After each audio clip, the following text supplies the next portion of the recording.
What's up? I'm Mike Smith. And you know, I've realized something, that what we say, it matters.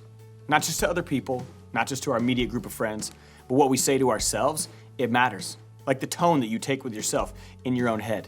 The thing that you say to yourself the first minute you get out of bed in the morning, or before you go to bed at night, or before a test, or before a game, or if you're on the free throw line, or if you're about to approach someone and talk to a person for the first time. What we say to ourselves, it matters. And if you're like me, sometimes it can be pretty brutal. The things you say inside your head can be pretty difficult. Sometimes you focus on your failures, your mistakes, the times you didn't go for it. You talk yourself out of things that seem to be really important for you. And the bigger the thing, the bigger the event, the more it means to you, the more important self-talk actually is. And most of our self-talk, we would never think about repeating that out loud to someone else. But here's what we don't realize. People on the outside, they don't have to hear what we say to ourselves to be affected by it. Your inner talk, your inner confidence, your inner beliefs about yourself, if you tell yourselves those things over and over, you'll begin to believe that way. You'll begin to live like that. The more you tell yourself you can do it, the more you believe in yourself, the more you use self-talk as a positive tool, the more confident you'll become.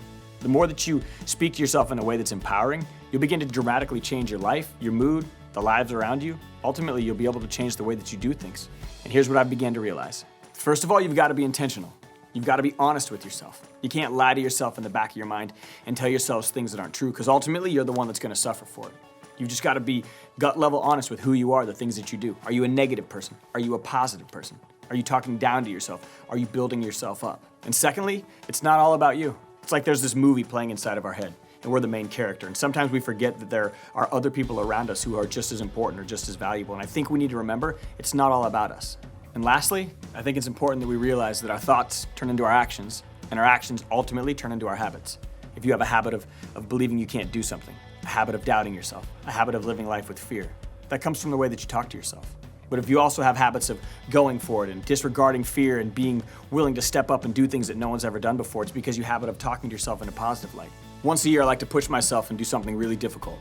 I grab me and a group of friends on our skateboards, and we start on one border of Nebraska, and we skate 430 miles all the way across the entire state of Nebraska as a fundraiser for charity.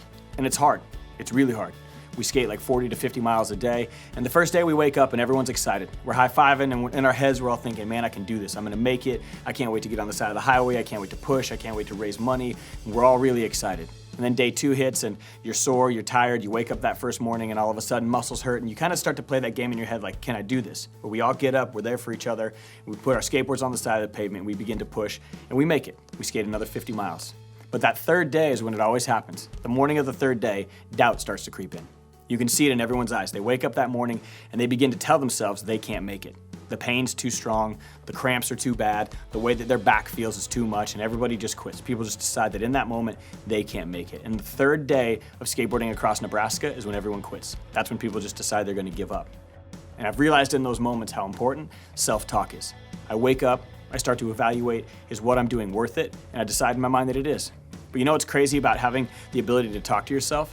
Sometimes the most important thing we can do is surround ourselves with people who believe like we do. When I wake up on that morning of the third day, when I'm gonna skateboard across Nebraska, I've surrounded myself with people who believe like I do. But most importantly, I put people around me who can help me get to where I need to go. So my challenge for you is this. Think about the way that you speak to yourself. Are your thoughts filled with fear and doubt and disbelief that you can make it? Or have you told yourself you can do this, you've got it, you can do what it takes to make it? I mean, either you're telling yourself that you can, or you're telling yourself that you can't.